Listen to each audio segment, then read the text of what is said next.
तो चलिए अब बात करते हैं देश में स्कूलों की स्थिति को लेकर। एक अजीब तस्वीर सामने है। एक तरफ सरकारें कहती हैं बच्चों का भविष्य हमारी प्राथमिकता है, दूसरी तरफ सवाल उठता है तो फिर स्कूलों की हकीकत कैमरे में कैद होने से परेशानी क्यों है। सीजेपी यानी कि अब आप सोच रहे होंगे जब मैंने शुरुआत करी इस स्टोरी की कि मैडम आप पहले कह रही थी कि सीजेपी और डीएनपी से कनेक्टेड है और मैं कैसे डिस्कनेक्ट कर रही हूं, तो कनेक्टेड कैसे है समझिए। सीजेपी यानी कि कॉकरोच जनता पार्टी का स्कूल ठीक करो अभियान इसी सवाल को जमीन पर लेकर पहुंचा। मुद्दा बिल्कुल सीधा है, स्कूल में पढ़ने वाले बच्चों को साफ पानी मिलना चाहिए, टॉयलेट मिलना चाहिए, बिजली मिलनी चाहिए, सुरक्षित कमरा मिलना चाहिए और शिक्षकों की व्यवस्था ठीक होनी चाहिए।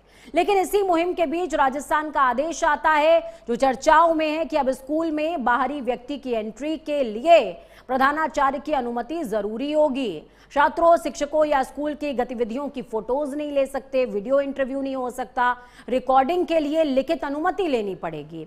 सुरक्षा और बच्चों की निजता जरूरी है, यह हवाला दिया गया है, बिल्कुल जरूरी है। लेकिन सवाल यह है कि क्या निजता की आड़ में स्कूल की बदहाली भी प्राइवेट हो गई है?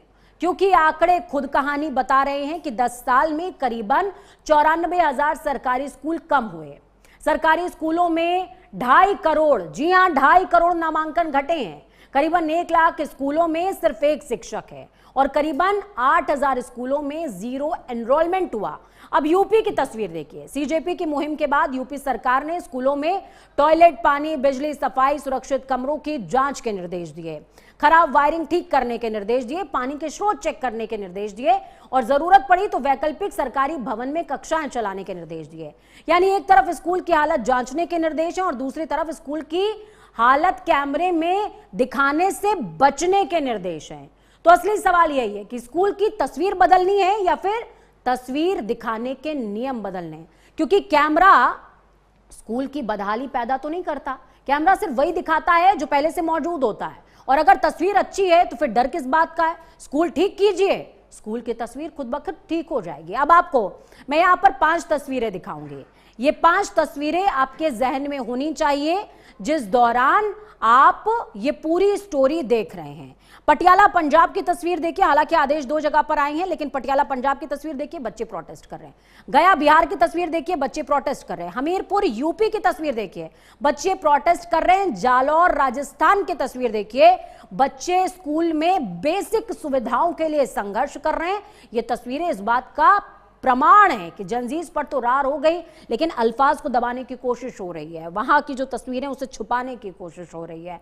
और ये कोशिश कैसे हो रही है? 2 आदेश अब आपको मैं दिखाऊंगी, उत्तर प्रदेश सरकार का और दूसरी तरफ राजस्थान सरकार का। दूसरी तस्वीरें डालिएगा स्क्रीन पर। ये 2 आदेश हैं। ये 2 आदेश इस बात का प्रमाण है कि यूपी सरकार ने अभी रिसेंटली एक आदेश दिया। ये तो खैरियत थी यूपी सरकार के आदेश की कि वो कह रहे थे कि स्कूलों की जो व्यवस्थाएं हैं उसको आप 15 अगस्त तक ठीक कर लीजिए, क्योंकि सीजेपी ने ऐलान किया था कि स्कूल चलो और ठीक करो अभियान हम चलाने वाले हैं। लेकिन राजस्थान सरकार ने हद कर दी। क्या हद करी? उन्होंने कहा कि कैमरे की एंट्री बैन है, फोटोग्राफी बैन है, वीडियोग्राफी बैन है, किसी का इंटरव्यू नहीं हो सकता, बच्चों और शिक्षकों से बात नहीं हो सकती। भाई ये कैसा पूरा घटनाक्रम है, कैसा आदेश है, ये मुझे तो नहीं समझ में आता। अब दोनों आदेशों का कंपैरिजन ग्राफिक्स के जरिए आपको बताती हूं। सबसे पहले वो आपको समझना चाहिए, वो आपको जानना चाहिए। वो तस्वीरें, वो ग्राफिक्स हम वॉल पे डालेंगे। देखिए अब आप समझिए कि किस तरीके से दोनों सरकारों ने पूरे घटनाक्रम में फोकस अलग अलग रखा है और ये फोकस अलग अलग रखते हुए कई सारे सवाल भी खड़े हो रहे हैं। समझिए, देखिए यहां पर राजस्थान सरकार की बात करें तो उन्होंने कहा कि बिना अनुमति के स्कूल परिसर में एंट्री नहीं होगी, जबकि उत्तर प्रदेश सरकार कह रही है कि स्कूलों में सफाई की व्यवस्था, नियमित जांच होनी चाहिए। ये बैकग्राउंड आप राजस्थान स्कूल का देख रहे हैं और यहां पर उत्तर प्रदेश सरकार का सरकारी स्कूल है। 2 राज्य हैं, 2 आदेश है, फोकस अलग अलग है दोनों का।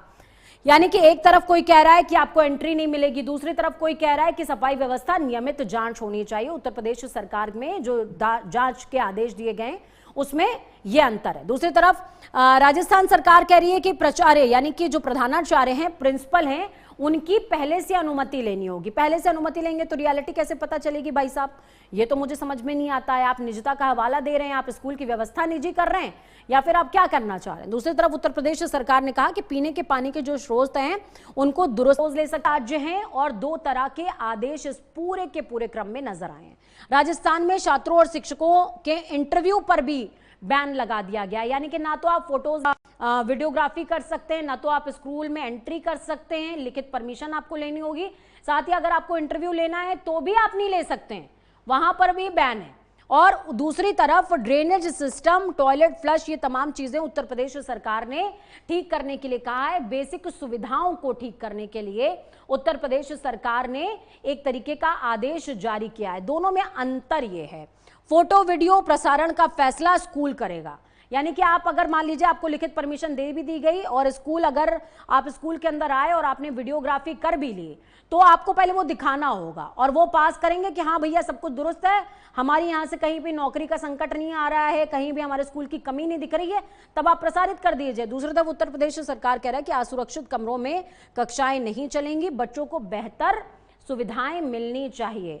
हालांकि सवाल दोनों पर है, आपकी सरकार इतने समय से है तो आप जाकर के आपको होश आ रहा है कि आप ये सुविधाएं, बच्चों को बेसिक सुविधाएं दे पाए, लेकिन राजस्थान सरकार ने तो बेहद हद कर दी है और ये हद कहीं तक नजर नहीं आती। ग्राफिक्स चेंज कीजिएगा। अब सवाल की बात करते हैं।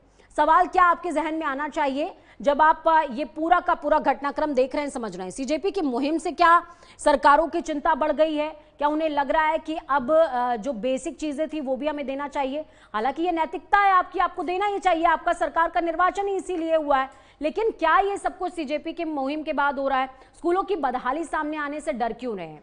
आप सरकार हैं, आप काम कीजिए और कहीं पर कमी रह गई है तो वो उसको अगर आपके सामने आ रहा है तो उसको दुरुस्त कीजिए। डर किस बात का है?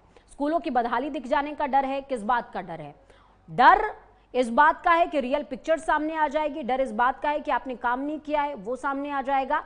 डर किस बात का है? कैमरे पर रोक है, क्या कमियां छिपाने की कोशिश की जा रही हैं? ये बड़ा सवाल है। कमियां छिपाने की कोशिश की जा रही है क्योंकि लगातार हम जिस तरह के तथ्य अभी आपके सामने रखेंगे वो सब कुछ क्लियर करेंगे कि आखिरकार किस तरीके की चीजें हैं जो ग्राउंड पर मौजूदा समय के अंदर नजर आ रही है। ये ग्राफिक्स हटाइए, अब दूसरे ग्राफिक्स लेकर के आएंगे। देखिए, अब आपको चाहती हूं, उनका जिक्र करती हूं जो आपके जहन में होने चाहिए, जो आपको समझ में आने चाहिए। क्या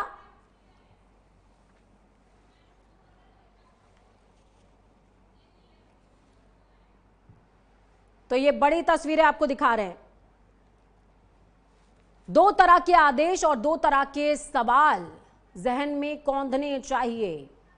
सवाल इस बात को लेकर के कि आखिरकार ये पूरा का पूरा घटनाक्रम क्या संकेत दे रहा है, ये पूरा घटनाक्रम क्या बता रहा है, ये आपको समझना पड़ेगा। स्कूलों के अंदर मौजूदा समय के अंदर किस तरह की व्यवस्थाएं हैं, किस तरीके के हालात हैं और तथ्य क्या कहते हैं, ये तमाम बातें आपको समझनी होंगी। सरकारें किस तरीके से तथ्य छुपा रही हैं ये आपको समझना पड़ेगा और मौजूदा समय के अंदर हालात कैसे हैं शिक्षा के।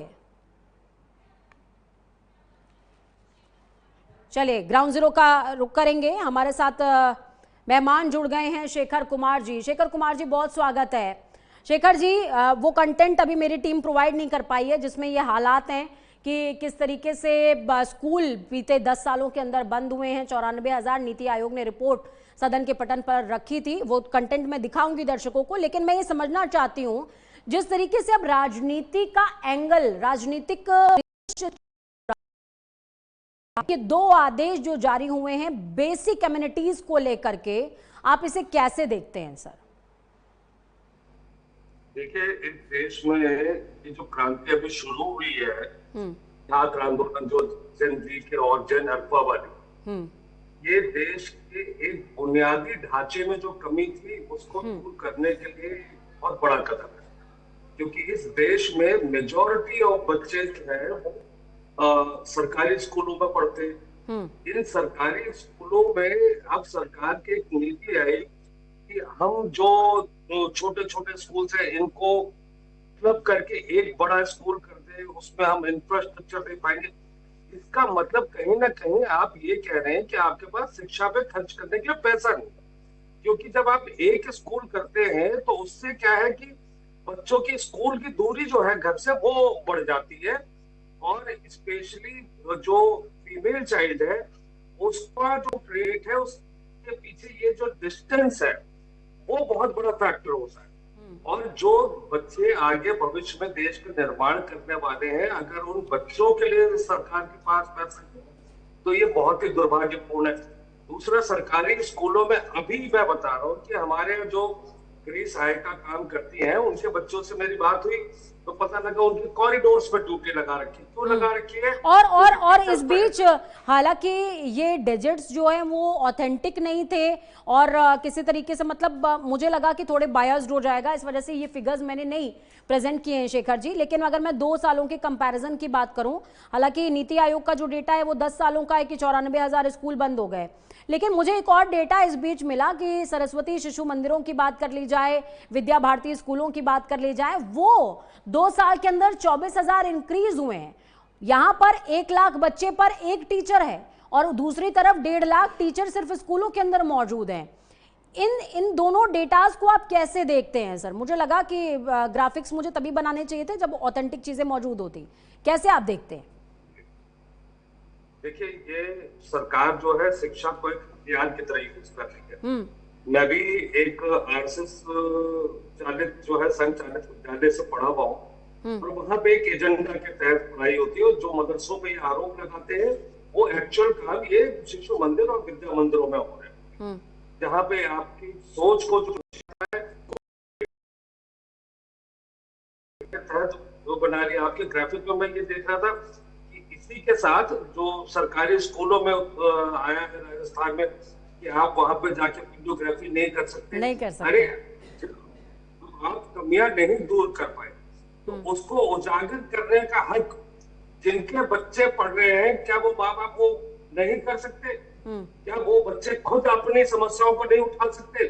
और इस युग में देखिए जिस तरीके से जनरेशन अल्फा आ रही है, ये देश के लिए बहुत बड़ा संकेत है कि जेन ज़ी और जेन अल्फा जो है इसको बहुत हल्के में लिया जाता था राजनीतिक तौर पे कि ये तो रील्स में रहने वाले लोग हैं, इनको राजनीतिक समझ नहीं है, अपॉलिटिकल है। लेकिन अभी बीते दिनों जिस तरीके से देश को इन्होंने आश्वस्त किया है कि नहीं ये जेन अल्फा जेन ज़ी भी अपने हकों को लेकर जागरूक है, तो उन पर इस तरीके के रोग जो है बहुत दुर्भाग्यपूर्ण है। और बच्चों को एक बहुत संतुलित जो है एटमॉस्फेयर शिक्षा के लिए मिलना चाहिए, एक एटमॉस्फेयर मिलना चाहिए जो इसमें आप कहीं भी चले जाए तो ये कहीं मुद्दा है ही नहीं। चुनाव में सिर्फ कोई एक आध पार्टी जो होती है उसका शिक्षा को लेकर वो चुनाव लड़ रही होती है। बिल्कुल, देखिए आपने जेन अल्फा और जेनजीज का जिक्र किया है और आप कह रहे हैं कि बेसिक कम्युनिटीज पर किस तरीके से वो अपनी आवाज को रेज कर रहे हैं और सरकारों को घुटनों पर, लिटरली घुटनों पर आना पड़ रहा है इस समय। मैं मौजूदा समय के अंदर सरकारी तंत्र की हालत क्या है, सरकारी स्कूलों की हालत क्या है, एक बार ग्राफिक्स के जरिए तमाम दर्शकों को दिखा देती हूं। 10 साल में करीबन 94,000 सरकारी स्कूल बंद हुए हैं। ये मैं नहीं कह रही हूं, ये प्राइम न्यूज नहीं कह रहा, नीति आयोग का डेटा है, ये सदन के पटल पर रखा गया है, कहीं भी जाकर के आपको ये आराम से मिल जाएगा। हम आपके सामने रख रहे हैं। हर दिन औसतन 25 स्कूलों की कमी आ रही है, मतलब 25 स्कूल बंद हो रहे हैं, या तो उनको डिसॉल्व कर दिया जा रहा है या वो बंद हो रहे हैं। अब सरकारी स्कूलों में जो 2.5 करोड़ बच्चे हैं वो हर साल कम होते हुए नजर आ रहे हैं और ये बच्चे जो 2.5 करोड़ यहां पर कम हो रहे हैं, सेकेंडरी एजुकेशन तक जाते जाते इनका ड्रॉप आउट रेट आप समझिए 11.5% हो रहा है। यानी कि ऐसे बच्चे जो यहां पर एडमिशन ले रहे थे और यहां पर आकर के स्कूल छोड़ रहे हैं और सरकारी सेकेंडरी स्कूल तक भी नहीं पहुंच पा रहे हैं। सोचिए, आप इतनी बेसिक सुविधाएं नहीं दे पा रहे हैं जिसकी वजह से इस तरीके के हालात है। एमपी और यूपी की बात करें तो 40,000 स्कूलों का विलय हो चुका है। सर, मैं आपके पास आऊंगी इस डेटा के साथ में। क्या लगता है आपको, डीएनपी या सीजेपी जैसे ये जो सोशल मीडिया मुहिम है, क्या वाकई में सरकारों को अब ये डरा रही हैं कि एक बड़ी मूवमेंट डिजिटल पॉलिटिक्स है जो शायद उनको क्रैक करने में अभी टाइम लगेगा?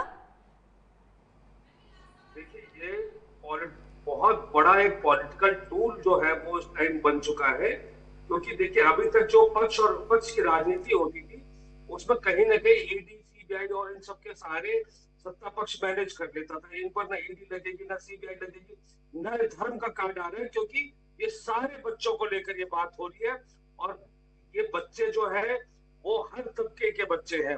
तो ये सारे आर्थिक वर्गों को, सारे सामाजिक वर्गों को, सारे धार्मिक वर्गों को लेकर ये युवा पीढ़ी चल रही है और इसके सहारे जो बेसिक बुनियादी चीजें शिक्षा, अगर ये बच्चे शिक्षित नहीं होंगे तो कल को इनको भी अपनी डिग्रियां छुपानी पड़ेंगी या नकली डिग्रियां दिखानी पड़ेंगी, तो ये आगे कैसे देश बनाएंगे? तो ये एक बहुत बड़ा मुद्दा जो है। मैं ये भी जो है अंडरलाइन करना चाहूंगी कि राज्य सरकारें जो कह रही हैं कि वो ट्रिलियन इकोनॉमी बनने जा रही हैं, देश के विकास में अग्रणी भूमिका निभा रही हैं, उन्हें अभी बच्चों को बेसिक अमेनिटीज प्रोवाइड कराई जाए, ये अपने आप में शर्मनाक बातें हैं। और जो प्रोवाइड नहीं कराने का निर्णय ले पा रहा है वो छुपाने का निर्णय ले रहा है।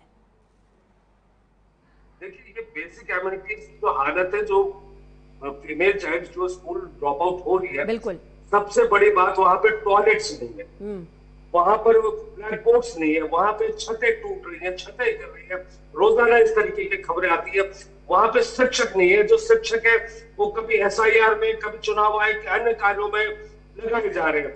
तो ऐसे में एक जो शिक्षण जो था वो भी जो एक नोबल प्रोफेशन माना जाता था, अब लोग उससे दूर होते जा रहे हैं।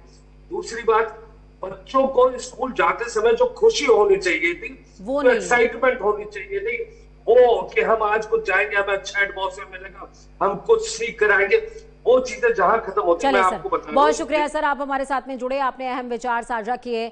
यहाँ पर 5 तस्वीरें, ये 4 तस्वीरें हम आपको दिखा रहे हैं। तस्वीरों को आप कैद कर लीजिए और कैमरों को पहुंचने से रोक दीजिए। बच्चे खुद निकल आएंगे, ये तस्वीर आपको डरानी चाहिए और शायद ये खौफ आपके मन में बैठना चाहिए।